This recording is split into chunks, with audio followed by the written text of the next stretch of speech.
Welcome guys. JK loan job channel में आपका बहुत बहुत स्वागत है। सब्सक्राइब कीजिए जेके लोन जॉब चैनल को और पाते रहिए रोजाना non stop multiple choice question physics chemistry biology के। सो गाइज, केमिस्ट्री यानी कि रसायन विज्ञान के multiple choice question, practice question यहाँ पर हम डिस्कस करने वाले हैं। आपके एंट्रेंस एग्जाम के लिए बहुत ही ज़्यादा हेल्पफुल है और काफ़ी सारे क्वेश्चंस आपको इसी प्रकार के मिल जाएंगे और काफ़ी सारे क्वेश्चन तो आपको डायरेक्टली भी देखने को मिल जाएंगे, सेम टू सेम। ठीक है, तो चलिए थोड़े बहुत और क्वेश्चन डिस्कस कर लेते हैं बिना टाइम वेस्ट किए। पहला क्वेश्चन है, उस प्रकार के एमाइन जो सिर्फ सार बनाने के लिए एल्डिहाइड के साथ अभिक्रिया करते हैं कहलाते। बहुत अच्छा क्वेश्चन है। एमाइन आपका चैप्टर भी है रसायन विज्ञान एनसीईआरटी 12th। आप सब 12वीं पास करके आए हो। एमाइन आपने पढ़ा हुआ है, प्राथमिक भी पढ़ा हुआ है, तो द्वितीयक तृतीयक भी आपने एमाइन पढ़ा हुआ है। सो बता दो इसका आंसर क्या होगा। उस प्रकार के एमाइन जो सिर्फ सार बनाने के लिए एल्डिहाइड के साथ अभिक्रिया करते हैं। The type of amine which react with aldehyde to form SIP base। सो इसका राइट ऑप्शन हो जाएगा आपका प्राथमिक एमाइन। प्राथमिक एमाइन आपका राइट ऑप्शन हो जाएगा। चलो आगे। निम्नलिखित में से कौन सा सम्मिश्रण कायरल है। Which of the flowing complex is chiral. बहुत अच्छा क्वेश्चन है। कायरल अकायरल पढ़ा होगा आपने तो आपको आ जाएगा। सो सिंपल सी बात है, तो हर को किसी को आ गया होगा। इसका राइट ऑप्शन है ऑप्शन डी। अगला क्वेश्चन, प्रोटीन निम्न से बना होता है। बच्चों वाला क्वेश्चन है। देखो, प्रोटीन किससे बना होता है। फास्फोरिक अम्ल समूह से, एमिनो अम्ल से, कार्बन एवं हाइड्रोजन से, राइबोसुगर से, किससे बना होता है। एक लगेगा ये आप बता सकते हो। सो गाइज, प्रोटीन एमिनो अम्ल से बना होता है। ठीक है, एमिनो अम्ल से। अगला क्वेश्चन, ऊपरी वायुमंडल में ओजोन हमारी इससे सुरक्षा करती है। किससे। इंफ्रारेड रेडिएशन से, पेरोक्सी एसिटिल नाइट्रेट से, कार्बन डाइऑक्साइड से, अल्ट्रावायलेट रेडिएशन से। ऊपरी वायुमंडल में हमारी जो ओजोन परत हमारी सुरक्षा करती है।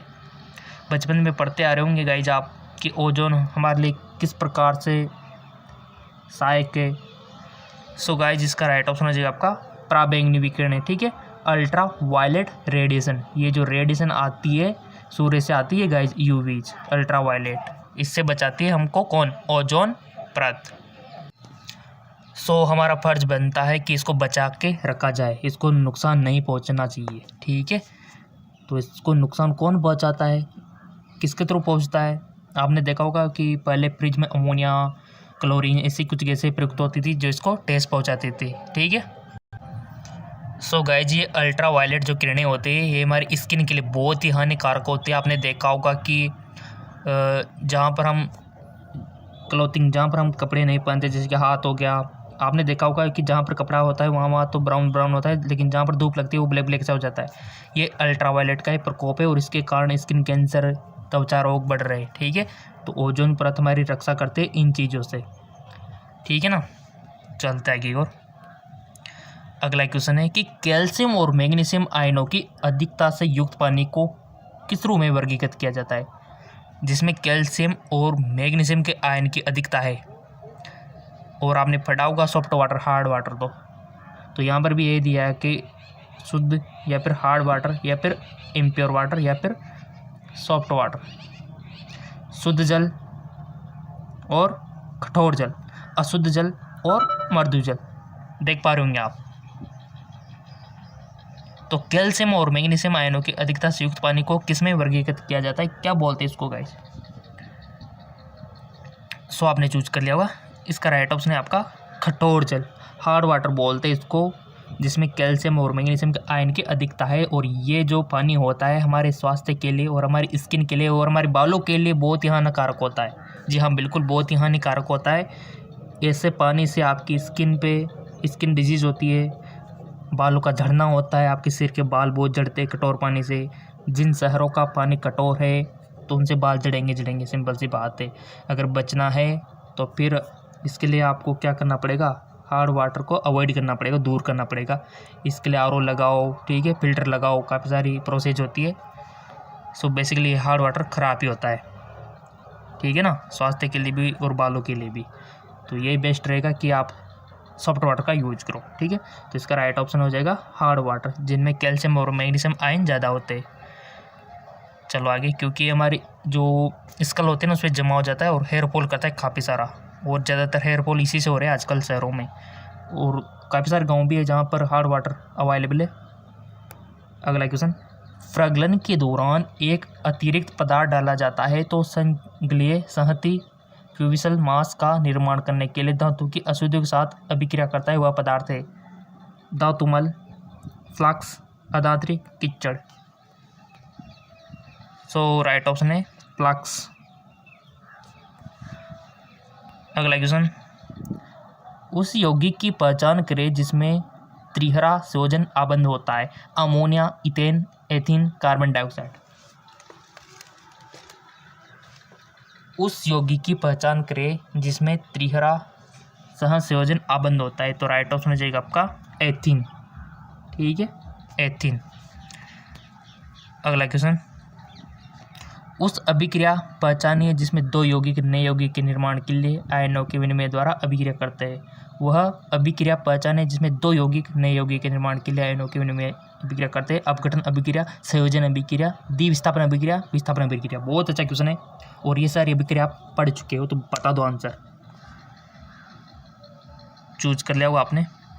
वह अभिक्रिया पहचाने जिसमें दो यौगिक नए यौगिक के निर्माण के लिए आयनों के विनिमय द्वारा अभिक्रिया करते, तो राइट ऑप्शन है द्विविस्थापन अभिक्रिया। अगला क्वेश्चन,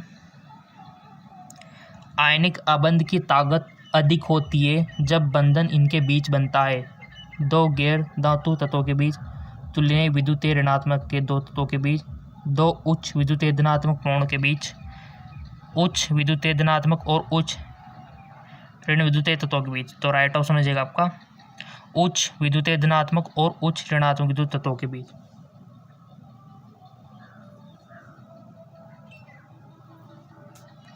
अगला क्वेश्चन,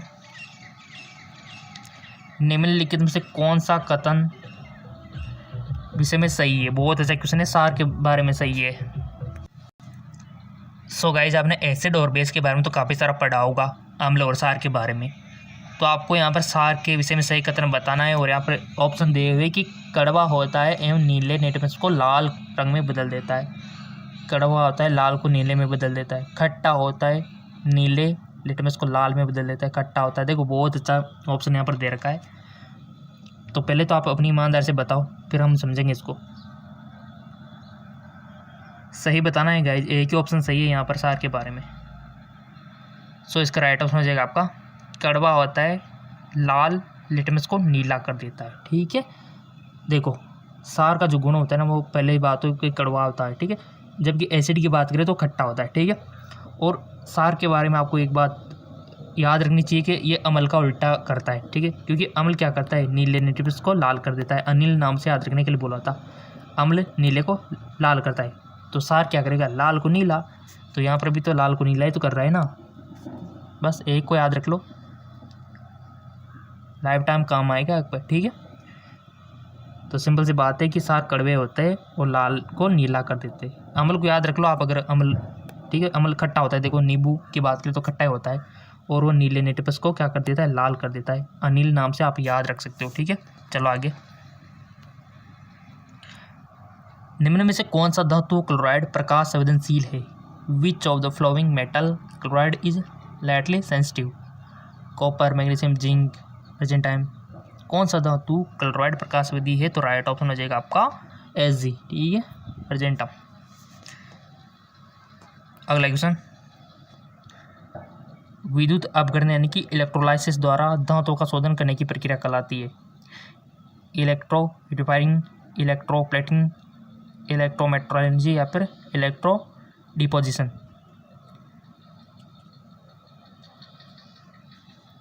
राइट ऑप्शन हो जाएगा आपका इलेक्ट्रो रिफाइनिंग, ठीक है, इलेक्ट्रो रिफाइनिंग, ऑप्शन पास, ठीक है। अगला क्वेश्चन,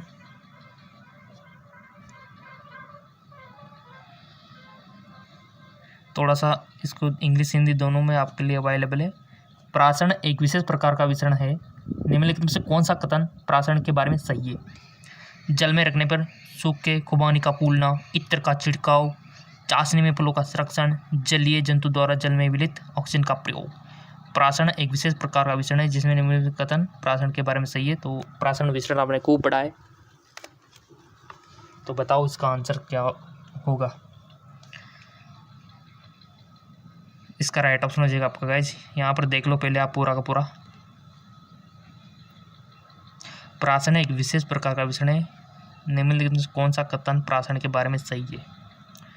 यहाँ पर स्टेटमेंट आपके लिए दिया हुआ है कि फर्स्ट और थर्ड, फर्स्ट और फोर, सेकंड और फोर, या फिर सेकंड थर्ड। तो राइट ऑप्शन हो जाएगा आपका फर्स्ट और थर्ड, फर्स्ट और थर्ड।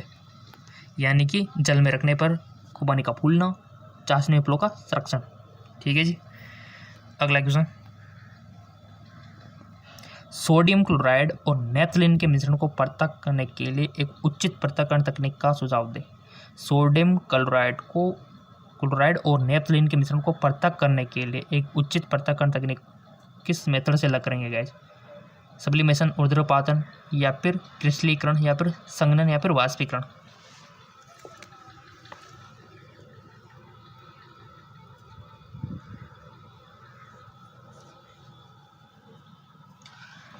सो इसका राइट ऑप्शन हो जाएगा आपका ऊर्ध्वपातन। ठीक है, सब्लिमेशन। परमाणु शब्द का प्रतिपादन किसने किया? कातन, Democritus, Sukrat, Galileo. Who coined the term atom? परमाणु शब्द का प्रतिपादन किसने किया? सो वो किया डेमोक्रिटस ने। ठीक है, डेमोक्रिटस ने।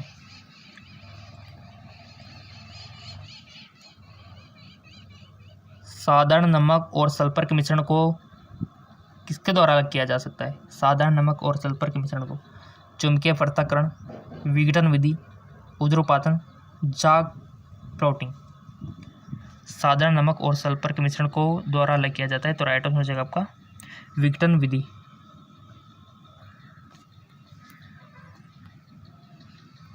धुआं किसका मिश्रण है?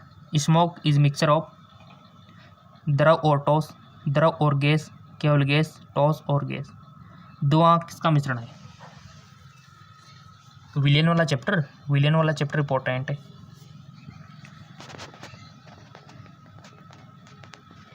कितने सही जाते हैं, कितने गलत जाते हैं, तो आपको डिसाइड कर लेना। इसका आंसर है ठोस और गैस। ठीक है, ठोस और गैस का। अगला,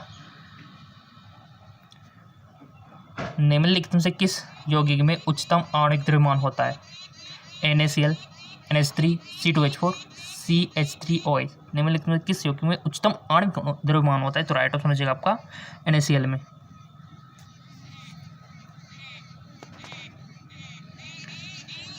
निम्नलिखित में से कौन सा एक शुद्ध पदार्थ नहीं है? Which of the following is not a pure substance?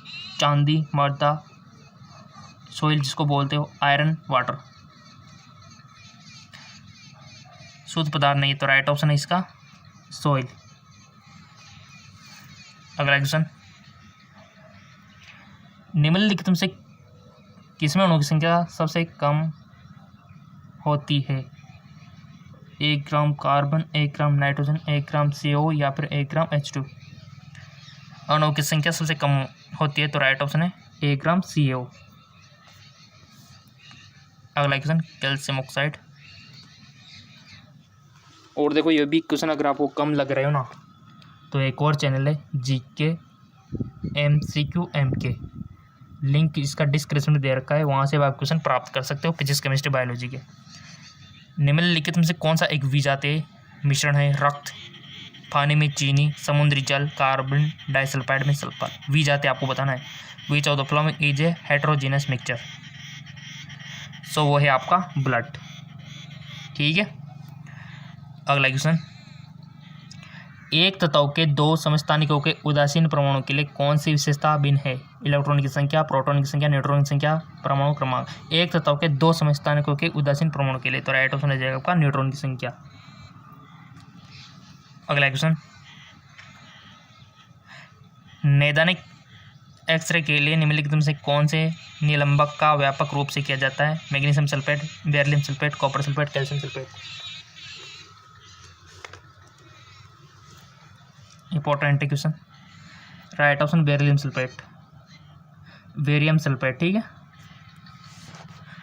अगला क्वेश्चन, और अभी तक आपने फेसबुक इंस्टाग्राम पे फॉलो नहीं किया तो लिंक नीचे दिया हुआ है, फॉलो कर लेना। डाल्टन के परमाणु सिद्धांत के अनुसार निम्नलिखित में से कौन सा कथन सत्य नहीं है? परमाणु अविनाशी है, रासायनिक अभिक्रिया में भाग लेने वाला सबसे छोटा कण परमाणु है, सभी पदार्थों के परमाणु सभी मायनों में समान होते हैं, पदार्थ परमाणु से बने होते हैं। तो राइट ऑप्शन है आपका सभी पदार्थों के परमाणु सभी मायनों में समान होते हैं, ठीक है। सभी पदार्थों के परमाणु सभी मायनों में समान होते हैं। अगला क्वेश्चन, संपूर्ण ब्रह्मांड में 99% द्रव्य है, 99% मैटर इन एंटायर यूनिवर्स, ठोस द्रव प्लाज्मा गैस। बताओ अब इसका आंसर, मोस्ट इंपॉर्टेंट है। और फेसबुक इंस्टाग्राम पे फॉलो नहीं किया तो फॉलो कर लेना गाइज। संपूर्ण ब्रह्मांड में 99% द्रव्य है, वो है प्लाज्मा। जी हाँ बिल्कुल, पदार्थ की चौथी अवस्था भी आप बोल सकते हो प्लाज्मा है। ठोस द्रव गैस के आगे प्लाज्मा, 90%